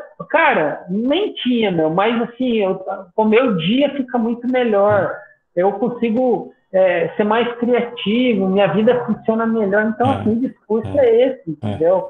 Não é, é outro, né? E é. por isso que o cara vai 6 horas da manhã lá, Exato, 5 horas da exato, manhã, exato. então, assim, eu também eu tive a oportunidade de conhecer algumas modalidades de exercício recentemente, e você vê que o que une as pessoas é aquela ambiência, né? Aquela possibilidade. Agora, não tendo isso dentro do que a gente, no nosso ambiente agora, né, que é mais virtual, proporcional, escolha, né, às vezes, de você desenvolver uma prática que tenha um sentido, seja lá qual for para você, né? Beleza, tá tudo certo. É, é, Aqui em Natal a gente fala muito do orar, entendeu? Muita gente tem. Aqui é uma capital, uma região muito religiosa, né? Então muitas pessoas associam uma possibilidade de rezar e se movimentar de uma forma muito fácil, né? Ficar caminhando ali. Então, assim, são coisas que para ela faz sentido. Então, não exato, dá para exato, exato, tirar isso dela e exato. nem querer colocar em uma É, pessoa que não tem nada a ver com isso, é. né? A minha sensação, assim, a minha sensação, e tu falou do surf, né? O principal exemplo do livro, do meu livro, é o surf. É justamente isso, né? É essa relação que o surfista tem tipo, pega o carro lá às 5 da manhã, sai, né? O que que explica? Ou melhor, por que que o surfista é surfista a vida inteira, né? Não existe ex-surfista, né? Como que, a gente tem que olhar para esse comportamento, né? O que que tem lá no surf, né? Putz, é um ambiente Verdade. altamente ligado a questões, a imprevisibilidade, a possibilidade de superar metas em função de desafio, a conexão com a natureza, é autônomo porque você, né, consegue escolher a forma, a onda, você essencialmente existe, né, ao dropar uma onda, ao pegar um tubo, uau, que loucura, ou seja, muito antes da saúde, muito antes da saúde, tem coisas muito imediatas, né? Por exemplo, prazer ali de superar um desafio e se sentir competente, de dropar aquela onda e falar, meu Deus, como é que eu fiz isso? Que loucura! É isso. Então a gente precisa incluir mais disso, né? A minha sensação que a gente criou uma atividade física desalmada. Esse é o termo que eu tenho, sabe, uma atividade física sem alma. É, e isso parece tirar um pouco do sentido, consequentemente explica por que as pessoas não fazem atividade física. Mas pensando na intervenção, depois a gente pode conversar, tem modelos já bem estruturados, por exemplo, para a educação física escolar, que daria para aplicar. Eu tenho essa iniciativa do livro que ajuda, tem o próprio trabalho da professora Fiona Gilson, que eu mostrei, tem uma organização teórica bem legal para pensar em estratégia mesmo. Eu escrevi um texto recentemente para a Revista Brasileira de Atividade Física e Saúde, falando sobre estratégias, então motivação em exercício remoto, motivação, exercício, até a intervenção qual que é o contexto, Hassan, só para eu entender. Basicamente, a ideia é promover mais atividade física e tentar reduzir o nível de tempo em comportamento sedentário.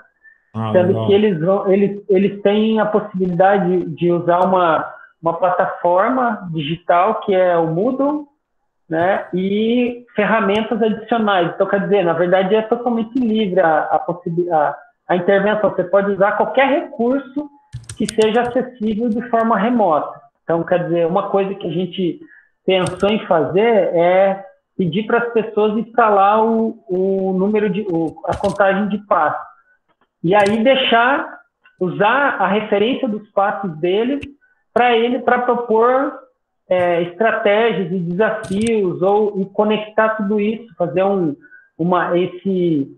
vídeos, né, e até diálogos mesmo com os participantes, dar orientações que, por exemplo, isso que a Organização Mundial da Saúde está trazendo, quer dizer, olha, Thiago, cara, qualquer coisa que você fizer vai te ajudar, vai te fazer bem, enfim, trazer vídeos que tem esse tipo de mensagem para ajudar a desmistificar questões específicas. Assim, o cenário macro é esse, sabe, Thiago? Mas ainda está, como eu falei, está em construção, é uma coisa que está totalmente aberta. Eu vou voltar a compartilhar rapidamente a minha tela aqui, só para te mostrar algo que pode... Claro, é muito singelo, tá?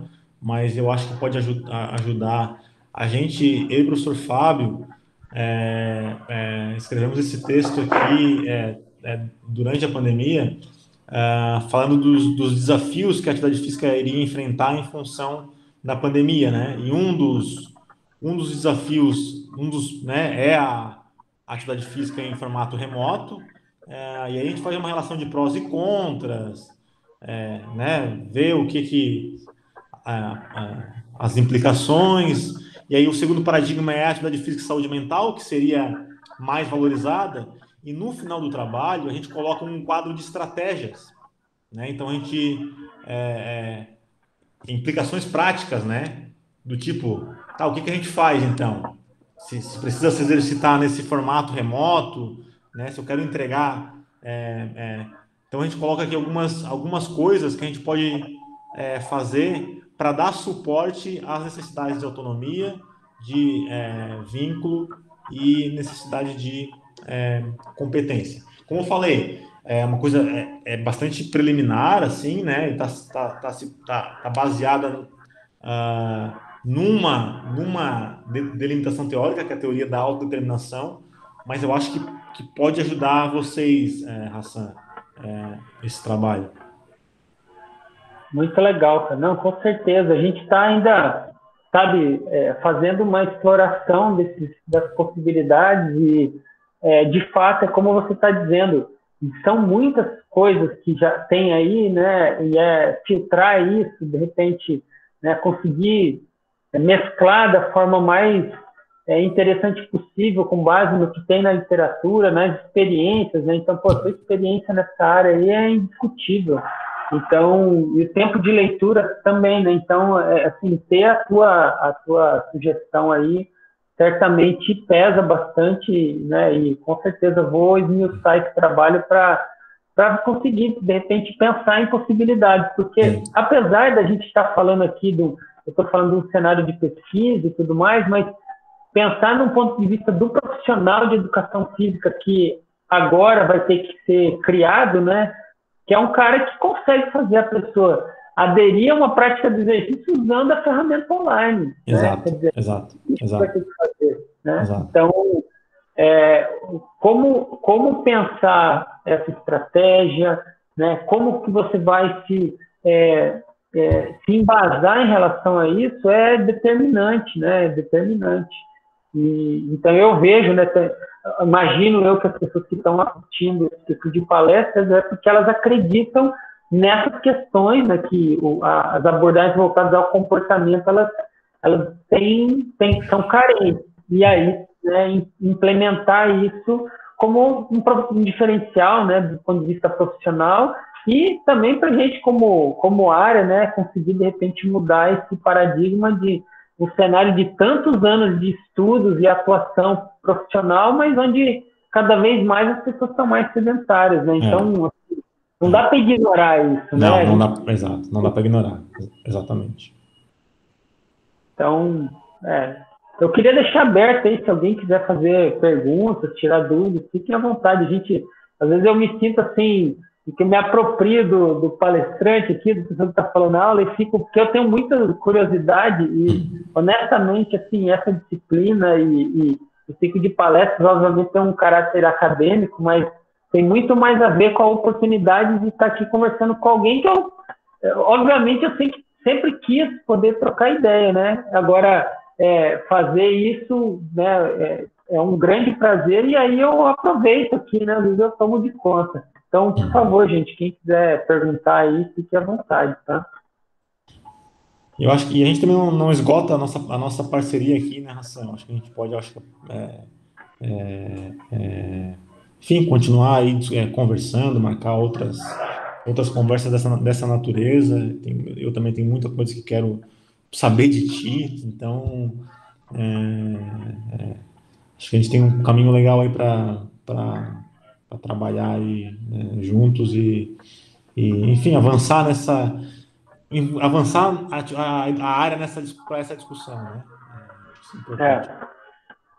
Acho que no final das contas a principal finalidade é essa, né? Então, quanto mais gente escutar sobre esse assunto, né, e se interessar, certamente a tendência disso começar a se materializar de forma mais expressiva e de repente a gente conseguir ver um cenário mais positivo para todo mundo, né? Então, com certeza, eu acho que esses esforços, né, inclusive a tua disponibilidade em participar, né, certamente ela está pesada por esse desejo também, né? Então, enfim.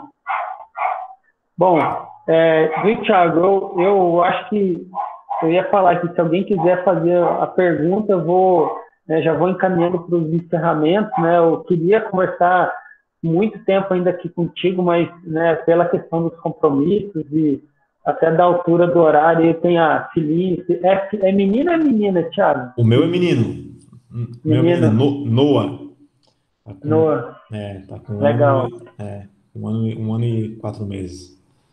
Eu sei o quanto isso, né, assim, demanda da nossa atenção, então muito. Né, a gente precisa sempre estar, né, combinando aqui os outros horários, mas para não estender até mais tarde, né? Então, senão a gente fica aqui até...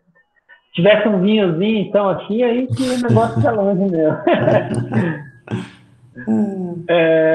Bom, então, Thiago, eu gostaria de direcionar você e a palavra para você fazer suas últimas considerações e dar o seu recado, sei lá, Falar qualquer coisa aí que você quiser, tá Na bom? verdade, agradecer a oportunidade, pessoal. Obviamente que a minha fala ela é um recorte de um entendimento teórico, né, que vai se complementar com outras realidades e eu propositalmente escolhi essa abordagem mais problematizadora para, enfim, fazer a gente pensar em coisas que a gente eventualmente tem negligenciado.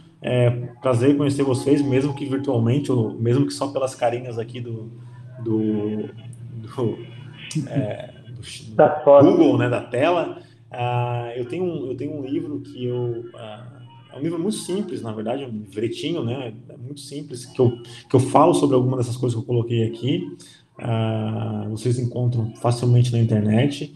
E tem o meu Instagram lá, se alguém quiser depois entrar em contato, né, se sentir mais à vontade para escrever alguma coisa lá, eu respondo com tranquilidade, @prof.thiago Matias. Espero que eu não conheço Natal, então espero que oportunamente a gente esteja juntos presencialmente aí em Natal, comendo caranguejo na praia. Pô, com certeza. Agora, então, o desejo de fazer encontros presenciais, ele está valorizado, né? É, Então, com certeza, seria um prazer receber você aqui, né? Em casa, enfim, a gente para ter mais tempo para trocar ideia. Eu vejo que, eu acho assim, a gente tenta transmitir aqui, fazer um ambiente bem descontraído mesmo, porque são nesses momentos que a gente está à vontade, né? Que a gente está relaxado e falando, sendo o mais natural possível, onde vem as melhores ideias, né? Onde a gente consegue pensar de forma mais produtiva. Então, que a gente consiga, né? Para esse 2021 que está vindo aí, fazer um momento como esse para a gente poder trocar ideia na beira do mar, de repente surfando aí, quem sabe, é, né? boa, Toda uma boa, conjectura favorável, né? boa. Valeu, pessoal. Legal. Obrigado. Obrigado, viu, Boa Thiago? noite para todo mundo, tá? Fiquem bem aí. Valeu. Um abraço, Sam. Obrigado. Valeu. Valeu, gente. Todo mundo aí. Boa noite.